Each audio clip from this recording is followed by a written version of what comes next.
I am so glad you convinced me that the family car should be the Defender 110. It is so beautiful inside. It's so comfortable, and it just feels indestructible. Yes, it really is. I've been waiting a long time for the new model to come out. The Defender 110, I'm telling you, it's my favorite car of all times. It's my third one. You know, I have stories of going off-road. The guy managed the group. He was like, what are you doing in this beautiful car? I'm like, I'm going off-road. He's like, are you sure? Because you can use one of ours. And then they look like Mad Max cars. I'm like, no, we're going to do this. And he was shocked. Wow. Well, it's great because the Defender has been reimagined for 21st century adventure, and its unparalleled off-road ability, as well as its robust interior, are invaluable whether you're headed towards uncharted territory or just a weekend of exploration. The Defender 110 tackles challenging surroundings with absolute confidence. The SUV conveys strength outside and in, featuring peerless technology like an intuitive driver display and an award-winning infotainment system. That's my favorite part, to keep you connected no matter where the journey takes you. Adventure is unique to everyone, and so is the Defender. Choose from the two-door Defender 90, the four-door Defender 110, or the larger Defender 130 with the ability to seat up to 8 passengers. You'll find uncompromising performance in all three. So pack up and go even further with the Defender 110. Learn more at landroverusa.com/Defender. This isn't your average business podcast, and he's not your average host. This is the James Altucher Show on the Choose Yourself Network. Today on the James Altucher Show. Terrorists function by capturing our imagination, turning our imagination against us, and causing us to overreact. This is the way terrorism functions. In a way, a terrorist is like a fly that tries to destroy a china shop. The fly is so small and weak, it cannot move even a single teacup. So how does a fly destroy a china shop? The fly finds a bull, gets into the ear of the bull, and starts buzzing. The bull becomes so enraged that it loses its temper and destroys the china shop.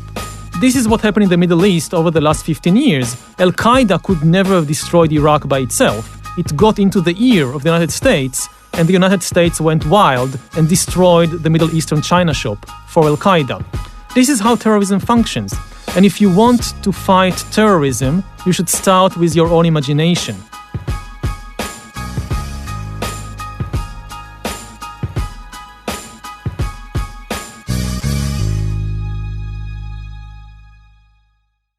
So I have Yuval Harari with me, who is the author of Bill Gates' favorite book, Sapiens, and one of the highest recommended books by Mark Zuckerberg, Sapiens, and also his new book, Homo Deus. Now, Yuval, I have a million questions, but first, hello. Thank you for coming on. It's my pleasure. You're a professor at the Hebrew University of Jerusalem, and then you wrote these great books. Bill Gates wrote a glowing review of your book. Mark Zuckerberg recommended it to everyone. I first heard of you before Sapiens came out. I watched your course on Coursera, which was fascinating. And it was this weird course where you're just sort of sitting in this white room talking on the video. And then occasionally there's like images of like archaeological ruins. And I'm thinking to myself, this is so ingenious, like every chapter in this. And then the book came out and it was even smarter. And then Homo Deus came out about... So first off, I'm going to interrupt you a lot, but I want to just summarize what these books are and correct me if I'm wrong at any point. Okay. So Sapiens was essentially what's happened before. Like, why did Homo sapiens become not only the surviving human species over Neanderthals and the other human species that existed at the same time, but why were we the only species to basically conquer the entire planet? And you sort of address that issue, and there's a lot of questions I have about that. But then it goes into Homo Deus, which is, given the trend that's happened over the past 200,000 and particularly 70,000 years, what's going to happen in the next 100, 1,000, 10,000 years? And it's fascinating the things that you discuss. Deus. Like God. Okay. I stand corrected. Homo Deus, is that right? Yes, so Homo Deus. I've been telling everyone to read Homo Deus, but I'm wrong. I can't pronounce. So the first question I have you bring up this really fascinating point that I never thought of. So Homo sapiens have been around for 250,000 years, and we were around at the same time as who else? The Neanderthals, Homo erectus, Homo denisova, and a bunch of others.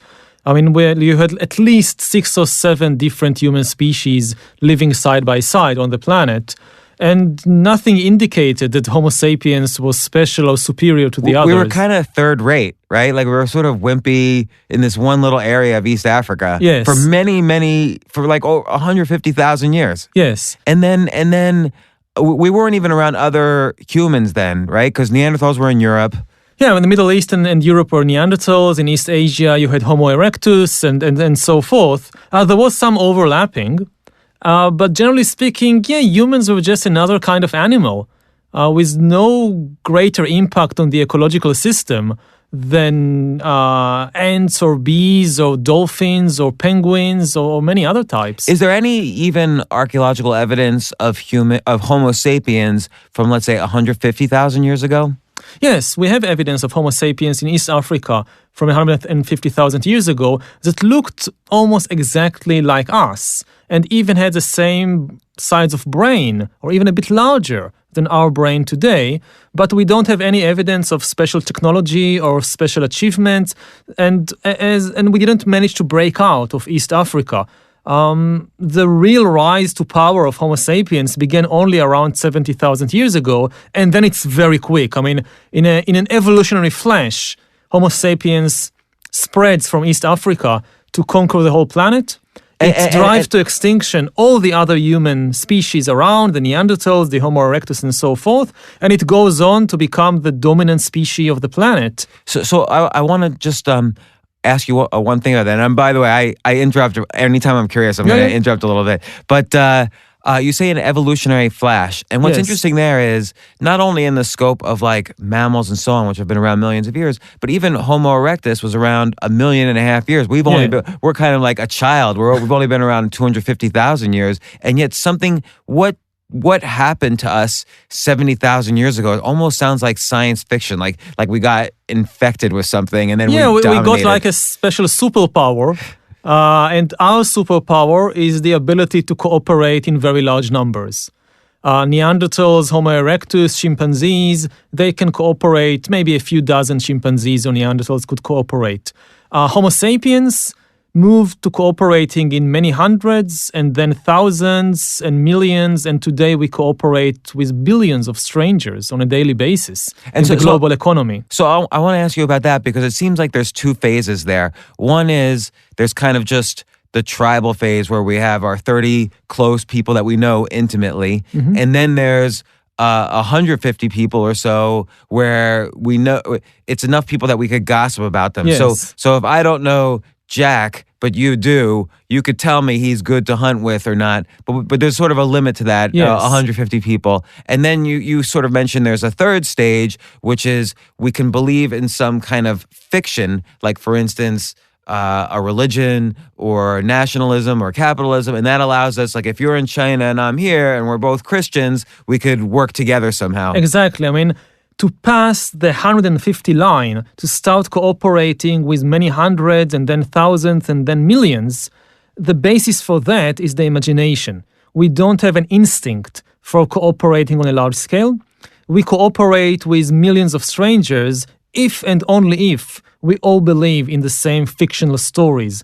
The human superpower is really based on fiction. We are, as far as we know, we are the only animal that can create and believe in fictional stories, and all large-scale human cooperation is based on fiction. So let's see how that first.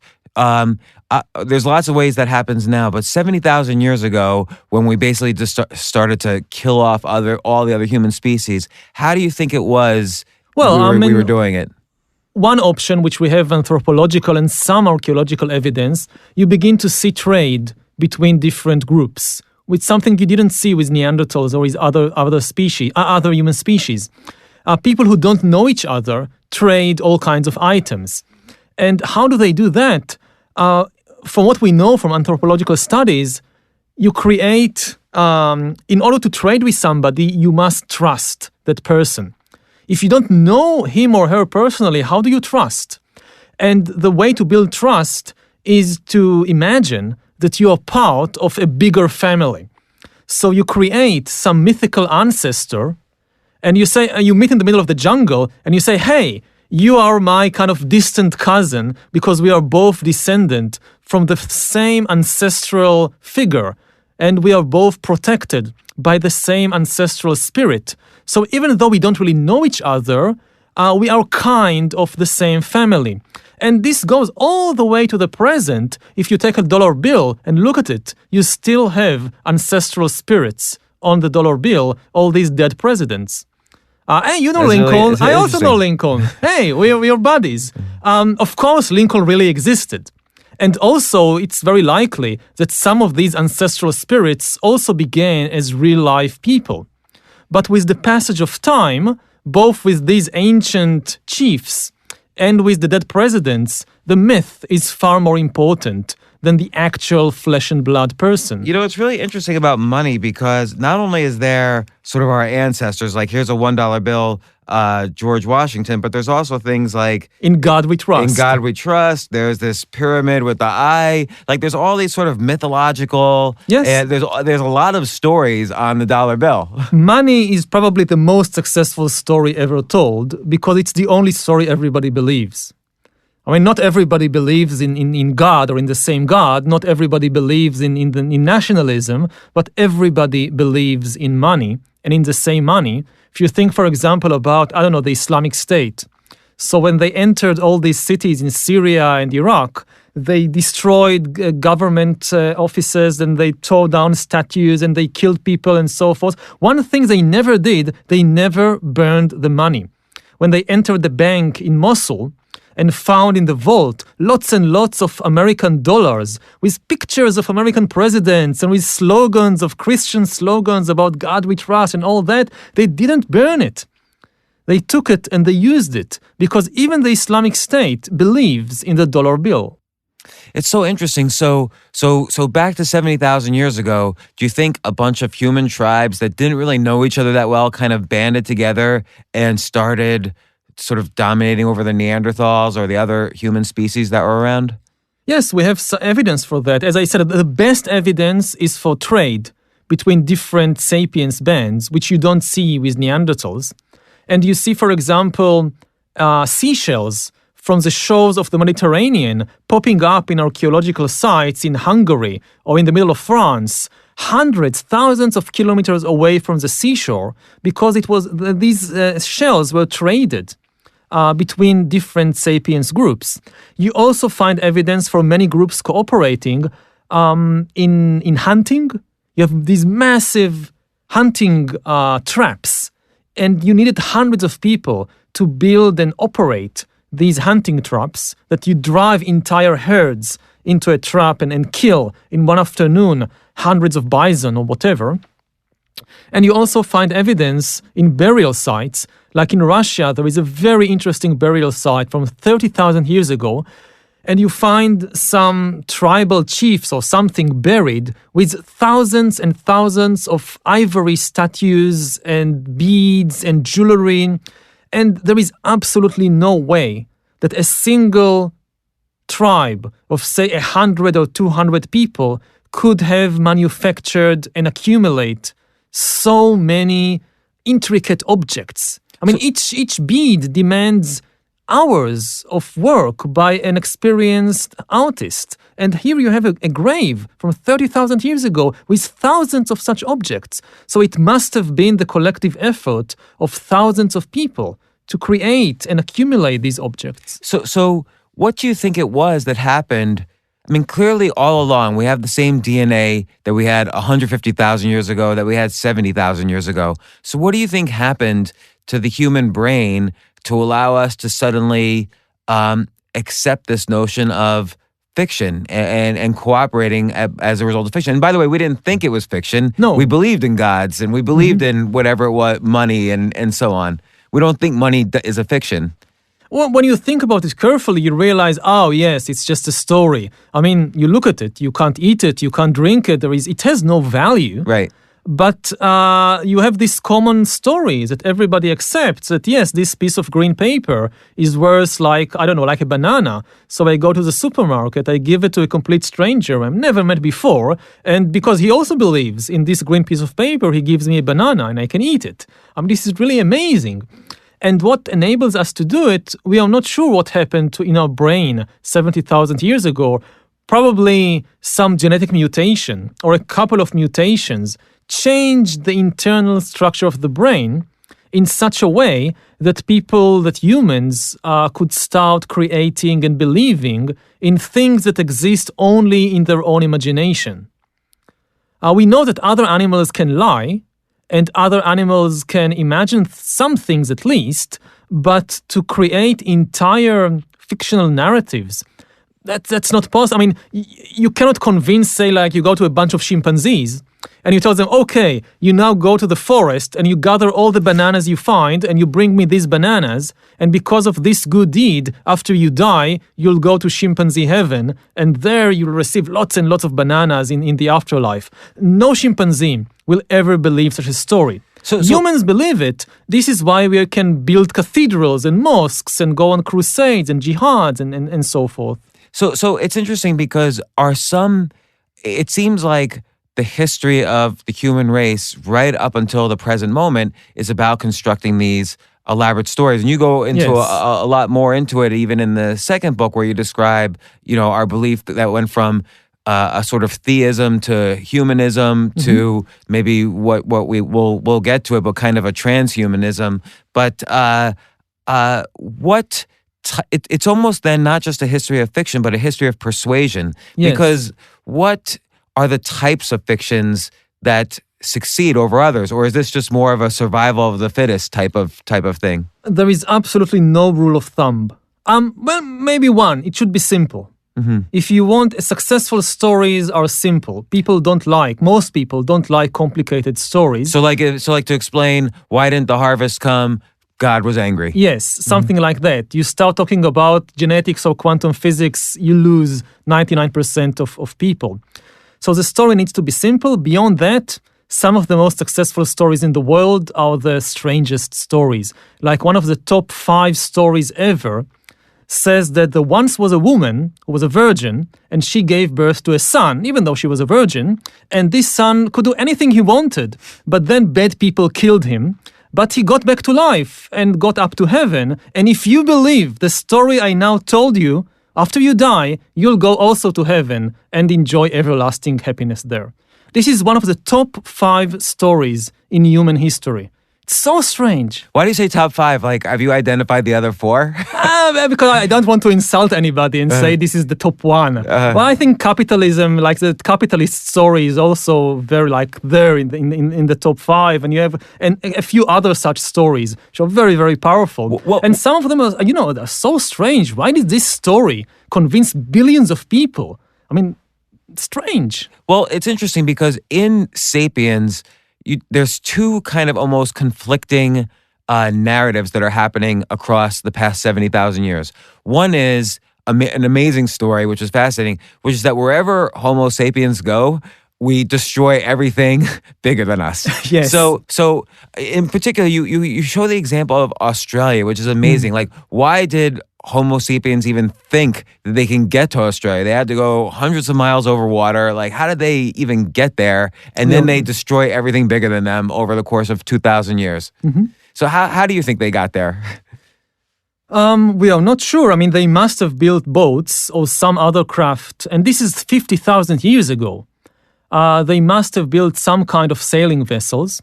But they also needed to get organized. You couldn't colonize Australia 50,000 years ago just by, 10 people drifting by accident to the Australian shore. You needed a large number of people to cope with a completely new ecosystem about which humans knew nothing. They didn't know the animals, the plants, the mushrooms.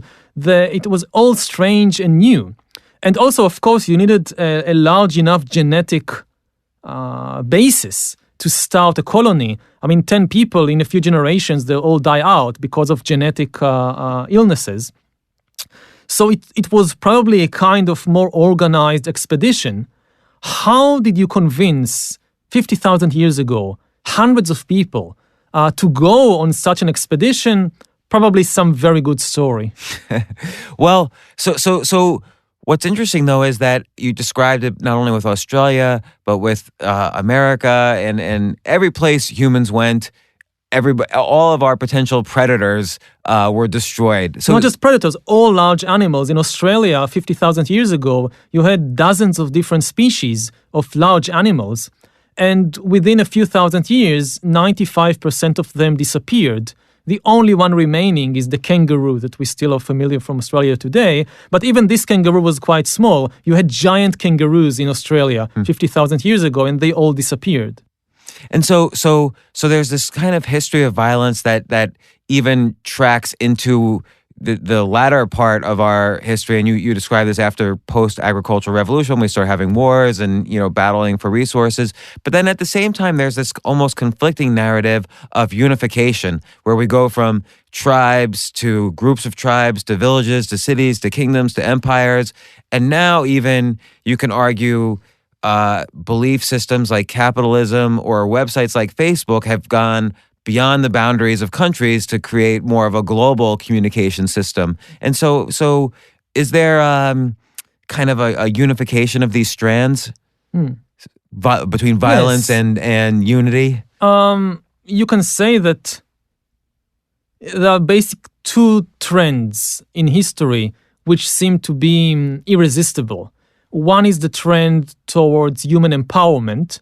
As time goes by, humankind becomes more and more powerful, largely because we invent new technologies and new ways to organize ourselves.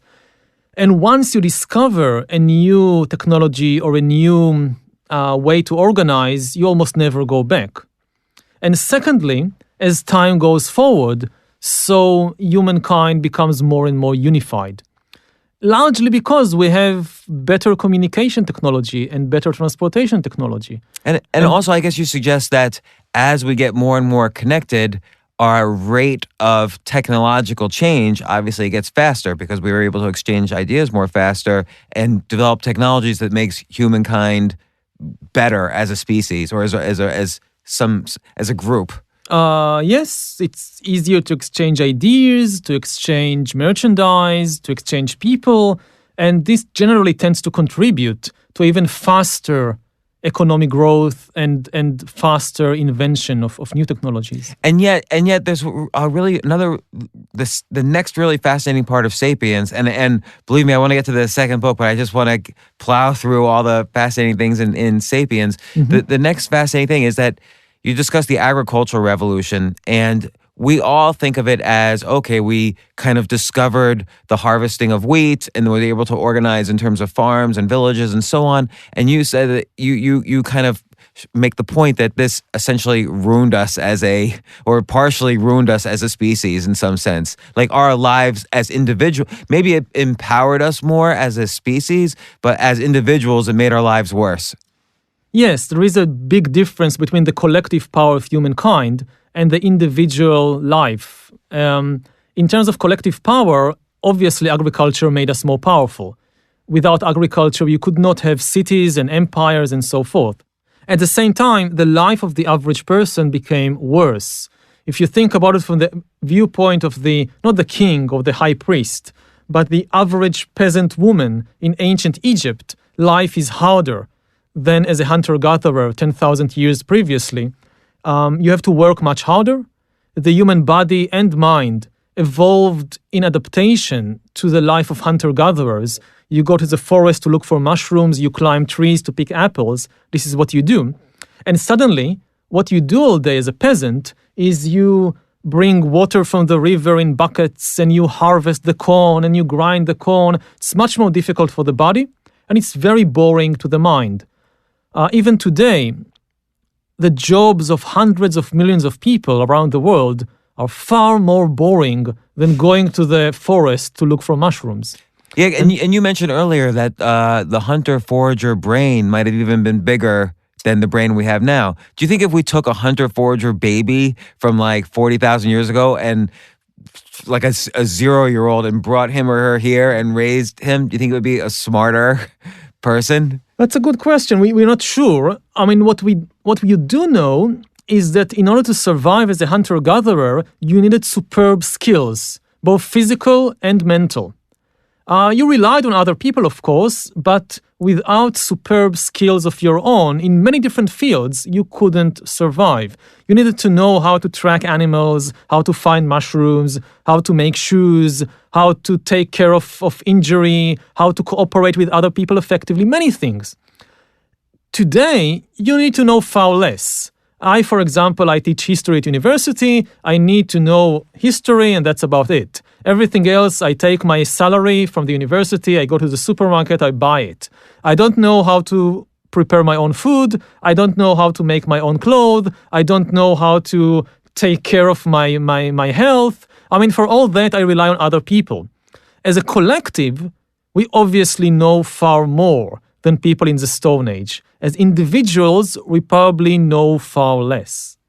Yeah. So now I want to get into, so in the second book, or in the first book, you bring us all the way to here. You get through the agricultural revolution and the rise of kingdoms and empires, and everything's there to sort of support some kind of story like religion or nationalism or whatever, and that leads to wars and battles for resources.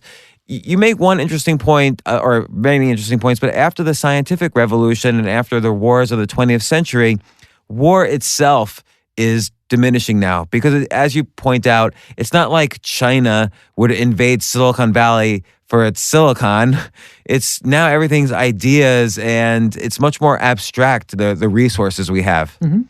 Yeah, you see a decline in international violence, I think due to two main reasons. First of all, nuclear weapons have transformed war between superpowers into collective suicide, which is why we didn't have any such war since 1945.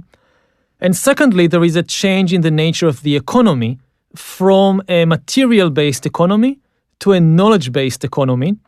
The main assets in the past were material, like gold mines or wheat fields, and these are the kinds of things you can conquer through violence. You invade, say, in the mid-19th century, so the United States invades California, takes it away from Mexico, and hey, we now have all these gold mines, we are richer. It makes sense to wage war. Today, more and more the main asset is knowledge. The source of wealth of California today is the knowledge in the minds of engineers and technicians and CEOs, and you just cannot conquer it by force. If the Mexicans reinvade to reconquer California, let's say they succeed somehow, they won't gain anything. I mean, there are no silicon mines in Silicon Valley. The wealth is in the minds of the engineers, and you cannot conquer it by force. So there are still places in the world where you have a lot of violence. These tend to be the places where the economy is still old-fashioned material economy, like the Middle East. Oil fields, I mean, it still made sense for Saddam Hussein to invade Kuwait because the wealth is in the ground, it's oil, and you can conquer it. But generally speaking, there is a decline in human violence. What about like terrorism? So you mentioned in Homo Deus that terrorists are almost by definition weak because they don't have the resources to take over a country, for instance. So they're trying to more create fear than death. Yes. But what if a terrorist organization? What if technology becomes so simple for nuclear weapons or for biological warfare that terrorists are able to get a hold of that technology? You don't really seem to be that worried about that in the next phase. That would be a game changer. Mm-hmm. I mean, once you have weapons of mass destruction in the hands of tiny groups accountable to nobody, that's a game changer. And that's a very big threat. So far, we haven't reached that point. So far, terrorism has been mainly a psychological menace. It functions, I mean, terrorists function by capturing our imagination, turning our imagination against us, and causing us to overreact. This is the way terrorism functions. In a way, a terrorist is like a fly that tries to destroy a china shop. The fly is so small and weak, it cannot move in even a single teacup. So how does a fly destroy a china shop? The fly finds a bull, gets into the ear of the bull and starts buzzing, the bull becomes so enraged that it loses its temper and destroys a china shop. This is what happened in the Middle East over the last 15 years. Al-Qaeda could never have destroyed Iraq by itself. It got into the ear of the United States, and the United States went wild and destroyed the Middle Eastern china shop for Al-Qaeda. This is how terrorism functions. And if you want to fight terrorism, you should start with your own imagination. You should free your imagination from being captured by terrorists. That's the most effective way to fight terrorism. Let's stop to take a quick break. We'll be right back.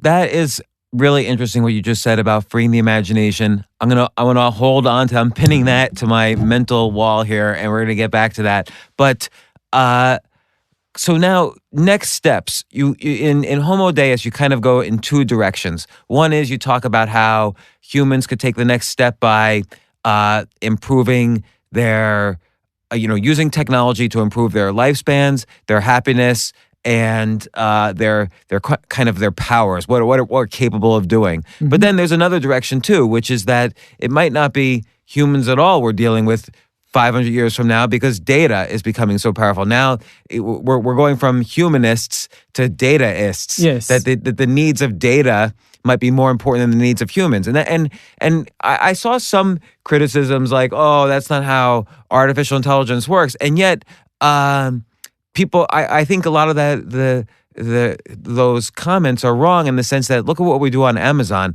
We don't now look for what our friends are recommending. Amazon has all these algorithms that that sees what millions of recommendations are and says, based on what your browsing history is and other people's browsing history, you might like these books. Yes. So already we're kind of giving up our humanism, our right to privacy, for instance, for the needs of data, for the needs of big data. And so let's start on the first one, how we could become superhumans and what's happening in that direction.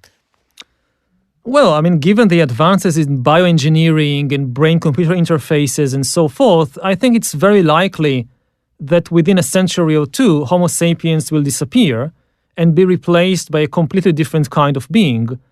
Something which will be more different from us than we are different from Neanderthals. But would we... It seems like because that would be largely because of some sort of biological engineering. Yes. But we'll still be able to, those super Homo sapiens will probably still be able to mate with current Homo sapiens. It wouldn't be necessarily a DNA change, unless maybe it would be. We don't know. It could go in the direction of just biological engineering. Just as Homo sapiens 70,000 years ago, a small change in DNA leading to a small change in brain structure was enough to transform an insignificant ape into the ruler of the world. So a few more changes in DNA causing a few more changes in brain structure, who knows what the consequences will be. And your point is that because we now are starting to get the actual ability to change our own DNA structure, that could happen quickly. That is one possibility. Another possibility is that we will start connecting brains and computers and create cyborgs, so that after 4 billion years of organic evolution, we will start seeing non-organic or partly inorganic life forms on Earth. And this is not science fiction, it's beginning to happen. Yeah, you give several examples, actually. Yeah. Like you give the example, the one that was amazing, the woman who wears a transcranial helmet, there's a before and after. She has to go into some shooting simulator. The first time, she's afraid, she doesn't shoot everything. The second time, it's like she's a female Rambo. Yes. And just destroys everything and was in total flow the whole time, so she doesn't realize what's happening. Yeah, so you have things like connecting the brain to a bionic hand, and you have things like these helmets that you stimulate the brain to create all kinds of mental states and abilities that otherwise you can't have. So this is another direction of humans and machines, or humans and computers merging. In many science fiction movies, you have the robots are rebelling and trying to kill the humans. But it's more likely we'll see a wedding than a war, that humans and robots or humans and computers will merge to form cyborgs, which will have very different abilities and a very different emotional world than what we today have. So we are not talking about exterminating humans. We are really talking about changing or upgrading them into something different. But it's very interesting because you point out how this might change the current story we live under. So let's say our umbrella story is humanism. So it seems like there's always these kind of umbrella stories and then stories within stories within stories. So let's say our big story right now is humanism versus theism. So humanism suggests that all humans are created equal. We have human rights and well, I would say that theism, like monotheism, says that authority comes from God. Humanism says, no, authority comes from humans. Authority comes from human feelings and free choices. Whenever you have a problem in life, you don't ask God, you don't ask the Pope, you don't ask the Bible, you ask your feelings. You want to know who should be president of the US, you don't ask the Pope or the Bible, you ask people. How do you feel about it? What do you think? And in humanist politics, the voter is the highest authority. There is no authority higher than the choices of the voter. In economics, what is humanist economics? It's an economics in which the customer is always right. You want to know what is a good product, you ask the customer. If the customer likes it, it's a good product. Same in ethics. What's good, what's bad? Human feelings. If something makes you feel good, and it doesn't make anybody else feels bad, nothing can be wrong with it. Like in the past, you had all these religious doctrines against homosexuality. What's so wrong with two men loving each other? Oh, God said it's a sin, so it's bad. And then humanism comes along and says, we don't care what God said. Let's ask human feelings. I mean, do you love him? Yes. Do you love him? Yes. Is anybody hurt by this? No. So what could be wrong with it? Very simple. Now, the next phase, what we see in the 21st century, is that human feelings are losing their authority, and instead we see the rise of a new authority, which is data. You have a problem in life, you don't ask your feelings, you certainly don't ask God, you ask Google or Amazon and their algorithms. They know you better than you know yourself. So will it ever be, though, when you say this wedding of kind of AI and robotics with humans, would you ever see a situation where there's kind of a new elite classism where the billionaires who first make it to the finish line of this wedding of technology and biology, will they be the ones who kind of decide human history at some point?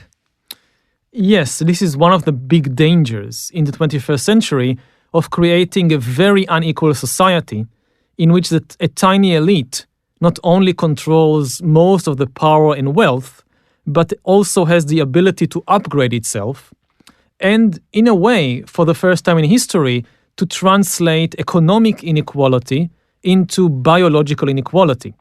So you have different biological castes, and the rich are really better. They have superior abilities compared with the poor. In the past, the aristocracy always imagined that it was superior, but it wasn't true. There was no real difference in ability between the king and the peasant. In the future, this might become a realistic possibility, that the son of the billionaire will actually be superior in capabilities to the son of a working class person. So, do you see this as something that you think is likely to happen, or like where do you kind of see the next steps in terms of both anti-aging, superior happiness, superior abilities, and so on? Like how will it kind of unfold? Because it's already sort of unfolding, as we mentioned. Yeah, I mean, so far still it's mainly economic, but it might become biological inequality. You see a larger and larger difference in life expectancy between the rich and the poor. It might reach a point when the rich can live indefinitely, young and beautiful forever. Maybe not forever, but indefinitely. Well, you mentioned in the book that so far medical technology hasn't really advanced the cap on life expectancy. Yes. So like roughly the cap is, let's say, 90 years old. I mean, some people, there's outliers and so on. And that even, hundreds of years ago or perhaps 70,000 years ago, the cap was also 90 years old. Yes. So do you think that cap will, for the first time ever, increase? There is a likely possibility that, again, not in 10 or 20 years, but in 50 or 100 years, it would be possible to increase human life expectancy. And once you can do that, you can increase it almost indefinitely. If you have the technology to live to be 150, it's probably enough to make it to 1,000. Because you will need to learn how to rejuvenate the human body, or how to connect effectively organic and inorganic parts. And once you have that, there is really no time limit. Well, sorry, go ahead. So again, it's not a certainty, and it's much more difficult than some people imagine, but it's not impossible that, say, within a century, it will be possible to extend human life indefinitely if you have enough money to allow yourself to pay for all the expensive treatments. And is there even though all the Malthusian predictions of doom because of overpopulation have proven false, do you think there is a danger if everybody starts living to 500 that there's an overpopulation issue? Or I think there are much bigger problems. First, it won't be available for everybody, for the 8 billion people on the planet. And if you have such kind of technology, then resources are not a problem. You could basically almost, the amount of energy in the universe is almost infinite. It's just a question of capturing it. The really big problem will be social and political. Just imagine the amount of anger that immortality for a few rich will create. Throughout history, death was the great equalizer. The poor always comforted themselves that, things are unequal now, but in the end, the rich will also die. Just think how much anger there will be if the poor continue to die, but the rich have the money to live young and beautiful indefinitely. And from the side of the rich, you'll have immense anxiety. Because you could still die. They can't bring you back from the dead. They can extend your life, but they can't bring you back. So if you have an accident, if a bus runs you over, if a terrorist blows you up, you're dead. Just think how much anxiety to know that if you're careful and lucky, you can live forever. But if you're unlucky, that's it. You miss forever. I mean, today people are willing to take risks. Like I flew here from Israel. It's dangerous. I go to India to climb the Himalayas. It's dangerous. Yes, but I'll die anyway. So I take risks. If you think that you have a fighting chance of living indefinitely, you won't be willing to take any risks. And you will be, Woody Allen would look like the least neurotic person in the world compared to the level of anxiety we're talking about. Says one Jew to another. So I want to, the next thing you talk about in terms of the technological or biological engineering of humans is happiness. And you talk about two opposing stories and which one we're sort of leaning towards. There's sort of this kind of quasi-Buddhist story of, okay, a key to happiness is to just crave less things. Yes. And this is the third noble truth in Buddha's, four truths. Or we could just biochemically take pills that increases dopamine all the time in our brains. Yes. And society is, of course, leaning towards the second. latter.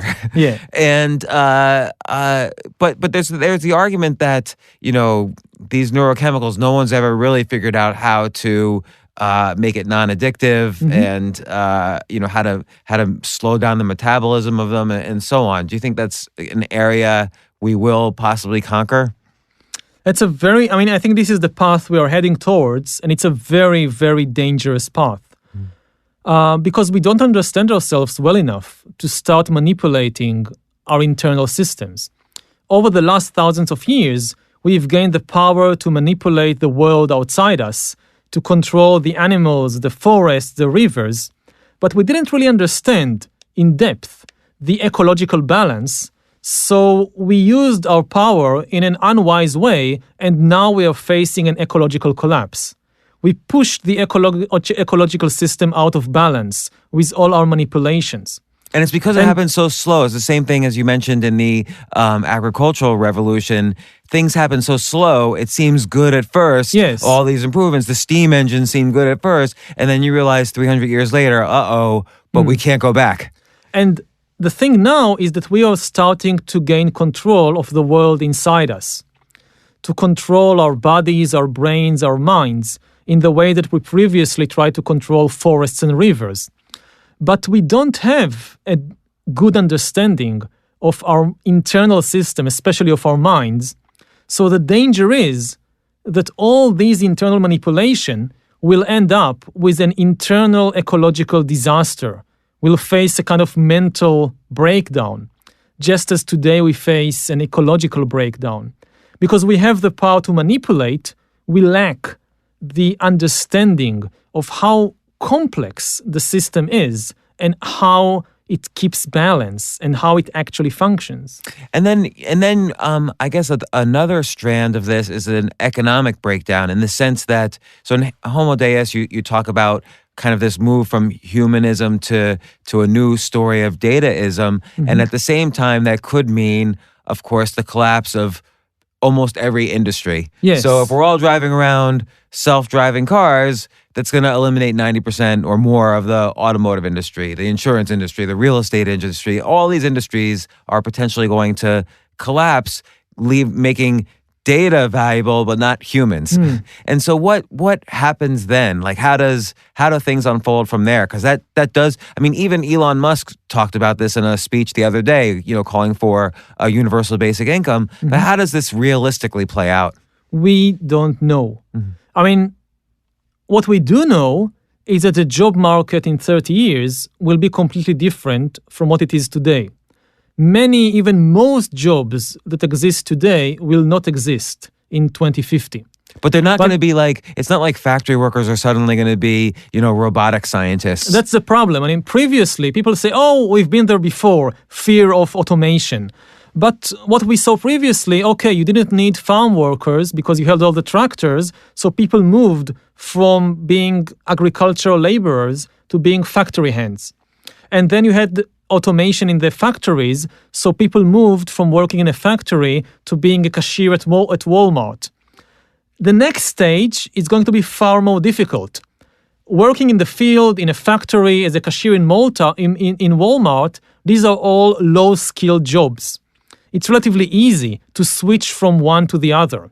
But when you look to the future, people say, we won't need cashiers and taxi drivers and insurance agents, but we will need many software engineers. So this is what everybody will do. But there is a problem there. It's very difficult for a 50-year-old unemployed cashier from Walmart to reinvent herself as a software engineer. It was easy, relatively, to move from the field to the factory to Walmart. It's going to be very, very difficult to move from Walmart to Silicon Valley. So it's going to be interesting to see, it's not like you give one set of predictions in Homo Deus. You present all of these possibilities that all seem very realistic, and it's all based on what is currently happening, yes. Which is why you see people like Elon Musk talking about it, why Bill Gates is recommending your books, and so on. It's all based in the reality right now and the directions we've been going. So I want to recommend Sapiens and Homo Deus. These are just brilliant books. I've already recommended. I've written an article, the 40 books that have changed my life, and Sapiens was I believe number 1 on the list. So I've already been recommending your books in a huge way. But Homo Deus also just a remarkable book. One final question, which is, given all of this thought that you've put into it, and you must have read like 10 gazillion books to do the research on this. Like, it seems like you know every battle in history and every archaeological remain ever discovered. But given all of the thought and energy you've put into this, how have these thoughts and discoveries and theories changed your own life? Like, how do you try to make your current life better given the knowledge you have and that you're sharing with people? I sit for meditation 2 hours every day. I noticed your acknowledgments to S.N. Goenka, so Yes. Vipassana meditation. Exactly. I do Vipassana meditation. I start and finish every workday with 1 hour of meditation. And I go every year to sit a long meditation retreat of 30 to 60 days. And for me, it gives me balance and peace and calmness and really the ability to find myself in this ever-changing and hectic world. So it's almost like you separate yourself from all of the stories. The stories are the things that are constantly running through all of our heads. Yes. But when you sit in meditation, you kind of are almost putting in a little distance between the stories and who maybe biologically you are. Yeah, the whole idea of meditation is forget about all the stories in your mind. Just observe reality as it is. What is actually happening right here, right now? And you start with very simple things, like you observe the breath coming in and out of your nostrils, or you observe the sensations in your body. Oh, there is heat, there is sweat, there is some movement here. And this is reality. And, over the last century, people, for all of history, people have been given more and more importance to these stories, imaginary stories, and they have been losing the ability to tell the difference between fiction and reality. And for me, meditation is one of the best ways to kind of regain this ability to really tell the difference, what is real and what is just a fictional story in my mind. I think even, so meditation obviously is a great way to practice separating out those stories from reality, but even having a healthy skepticism and just asking yourself, where is the fiction in this situation? Even if in relationships or in ethics or in any sort of philosophy, I think that's an initial practice somebody can do who's listening to this, who's not an expert meditator, for instance. Definitely.